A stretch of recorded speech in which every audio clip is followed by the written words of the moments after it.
ಗುರುಭ್ಯೋ ನಮಃ ಹರಿ ಓಂ. ನನ್ನೆಲ್ಲ ಪ್ರೀತಿಯ ವೀಕ್ಷಕರಿಗೆ ಭಕ್ತಿಪೂರ್ವಕ ನಮಸ್ಕಾರಗಳು. ಎಲ್ಲರೂ ಕ್ಷೇಮವಾಗಿದ್ದೀರಾ ಅಂತೇಳಿ ಭಾವಿಸುತ್ತೇನೆ.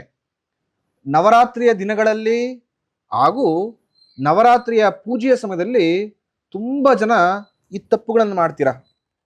ನೀವು ಆ 11 ದಿನಗಳು, ಈ ವರ್ಷ ಬಂದಿರತಕ್ಕಂಥದ್ದು ನವರಾತ್ರಿ, ಈ 11 ದಿನಗಳು ತುಂಬ ಶ್ರದ್ಧೆಯಿಂದ ದೇವಿಯ ಆರಾಧನೆ ಮಾಡಿಕೊಂಡು ಈ ತಪ್ಪನ್ನು ಮಾಡಿದ್ರೆ ಖಂಡಿತವಾಗಿಯೂ ಈ ವರ್ಷ ನಿಮಗೆ ನವರಾತ್ರಿಯ ಯಾವುದೇ ಫಲಗಳು ಸಿಗೋದಿಲ್ಲ.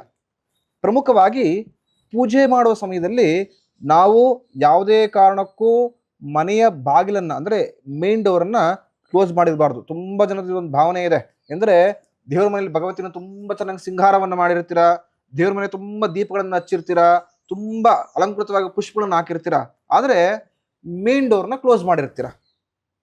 ಲಕ್ಷ್ಮಿ ಆವಾಹನೆ ಆಗಬೇಕು, ಭಗವತಿ ನಿಮ್ಮ ಮನೆಗೆ ಬಂದು ನಿಲ್ಲಿಸ್ಬೇಕು ಅಂತ ಹೇಳಿದ್ರೆ ಮನೆಯ ದ್ವಾರ ಅಂದರೆ ಮೇನ್ ಡೋರ್ ಏನಿದೆ ಅದು ಓಪನ್ ಇರತಕ್ಕಂಥದ್ದು.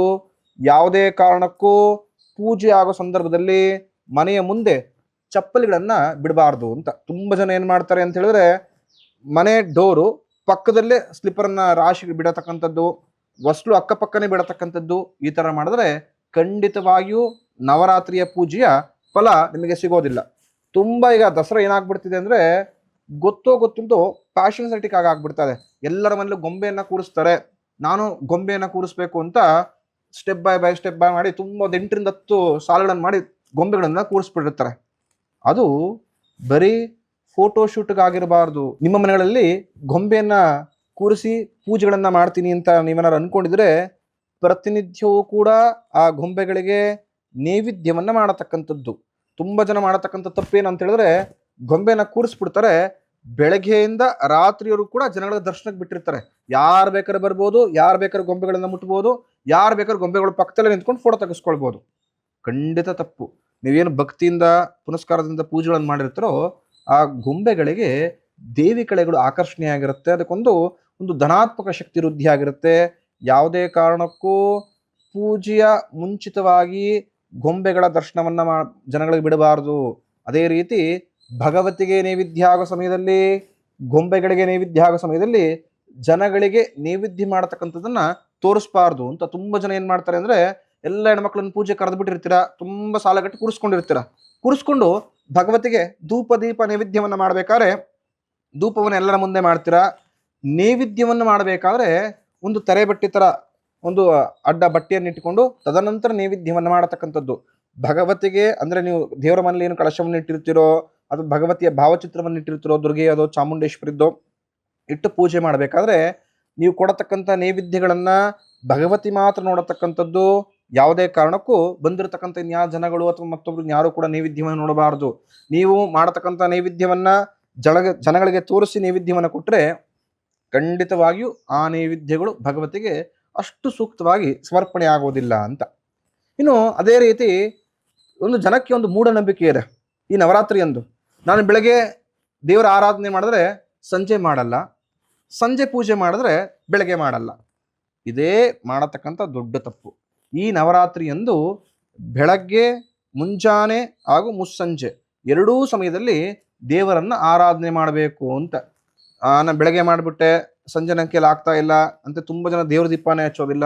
ಇನ್ನು ತುಂಬ ಜನ ಸಂಜೆ ಹೊತ್ತು ಭಗವತಿ ಆರಾಧನೆ ಮಾಡಬೇಕು ಅಂತೇಳಿ ತುಂಬ ಸಂಜೆ ಎಲ್ಲ ದೇವ್ರ ಪುನಸ್ಕಾರ ತುಂಬ ಚೆನ್ನಾಗಿ ಮಾಡಿ ಬೆಳಗ್ಗೆ ದೇವರ ಮೇಲೆ ದೀಪನೇ ಹಚ್ಚೋದಿಲ್ಲ. ಈ ಥರ ತುಂಬ ಮನೆಗಳಲ್ಲಿ ನಾನು ನೋಡಿದ್ದೇನೆ.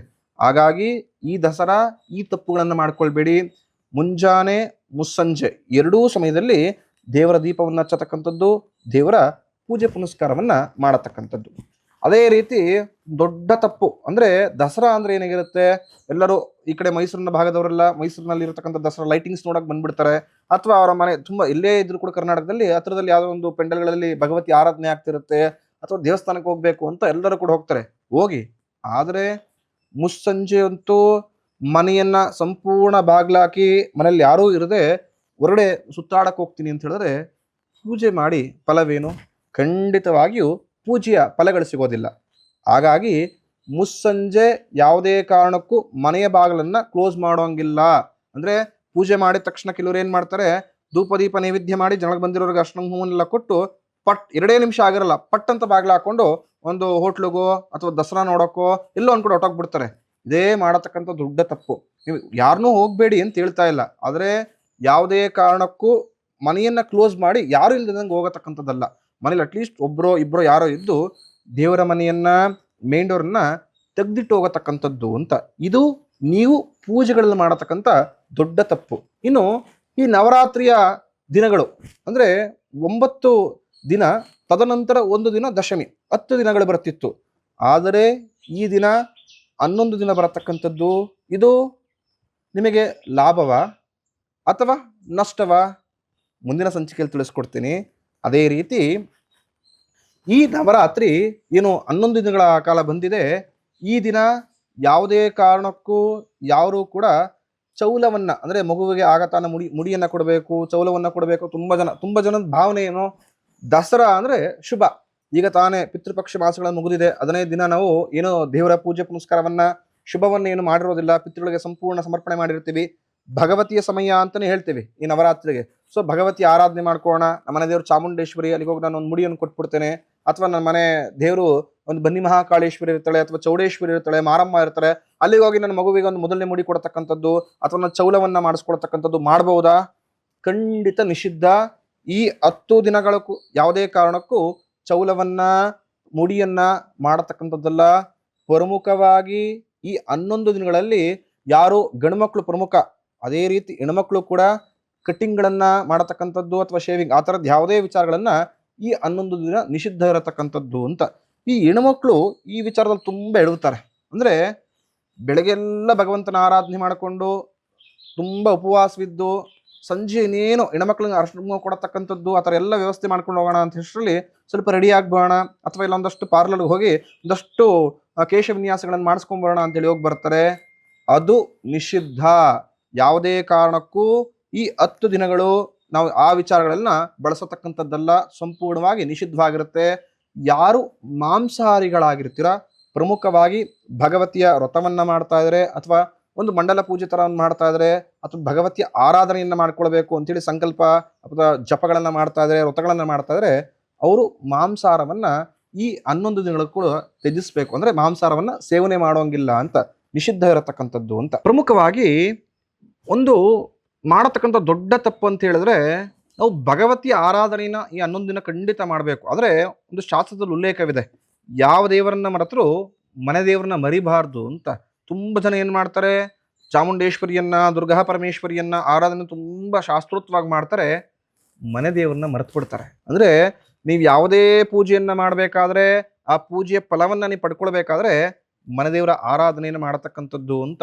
ಮನೆ ದೇವರಿಗೆ ನೀವು ಮನಸ್ಸಲ್ಲಿ ನೆಲೆಸ್ಕೊಳ್ಳಿಲ್ಲ ಅಂದರೆ ಖಂಡಿತವಾಗಿಯೂ ಆ ಪೂಜೆಯ ಸಂಪೂರ್ಣ ಫಲ ನಿಮಗೆ ಸಿಗೋದೇ ಇಲ್ಲ. ಹಾಗಾಗಿ ದೇವರ ಮನೆಯಲ್ಲಿ ಮನೆ ದೇವರಿಗೆ ಅಂತಲೇ ಒಂದು ಸಪ್ರೇಟ್ ಆಗಿ ದೀಪವನ್ನು ಹಚ್ಚಿಡತಕ್ಕಂಥದ್ದು, ಪ್ರಮುಖವಾಗಿ ನಂದಾದೀಪ ಅಥವಾ ಅಖಂಡ ನಂದಾದೀಪವನ್ನ ನಿಮ್ಮ ಮನೆ ದೇವರ ಹೆಸರಿನಲ್ಲಿ ಹಚ್ಚಿಟ್ಟು ನಂತರ ನೀವು ಬೇರೆ ಒಂದೆರಡು ದೀಪಗಳನ್ನು ಭಗವತಿ ಇಚ್ಛೆಗೋ ಮಾಡತಕ್ಕಂಥದ್ದು. ಇದರಿಂದ ಖಂಡಿತವಾಗಿಯೂ ಕುಲದೇವರ ಅನುಗ್ರಹದಿಂದ ನೀವು ಮಾಡತಕ್ಕಂಥ ಸಂಪೂರ್ಣ ಪೂಜೆಯ ಒಳ್ಳೆಯ ಫಲಗಳು ನಿಮಗೆ ಲಭಿಸುತ್ತೆ. ಹೇಗೆ ನೀವು ದೇವರ ಮನೆಯಲ್ಲಿ ಮನೆ ದೇವರಿಗೆ ಅಂತ ದೀಪವನ್ನು ಹಚ್ಚಿಟ್ಟಿರ್ತೀರೋ, ಯಾವುದೇ ಕಾರಣಕ್ಕೂ ಆ 10 ದಿನಗಳು ಸ್ವಲ್ಪ ಕೆಟ್ಟೋಗೋದ ರೀತಿ ನೋಡ್ಕೊಳ್ಳಿ. ಬೆಳಗ್ಗೆ ಸಂಜೆ 2 ಸಮಯದಲ್ಲಿ ಎಣ್ಣೆಗಳನ್ನು ಹಾಕೊಂಡು ಆ ಕುಲದೇವರ ಅನುಗ್ರಹಕ್ಕೋಸ್ಕರ ಪ್ರಾರ್ಥನೆ ಮಾಡ್ಕೊಳ್ಳಿ. ಶ್ರದ್ಧೆಯಿಂದ ಭಗವತಿಯ ಆರಾಧನೆ ಮಾಡಿ.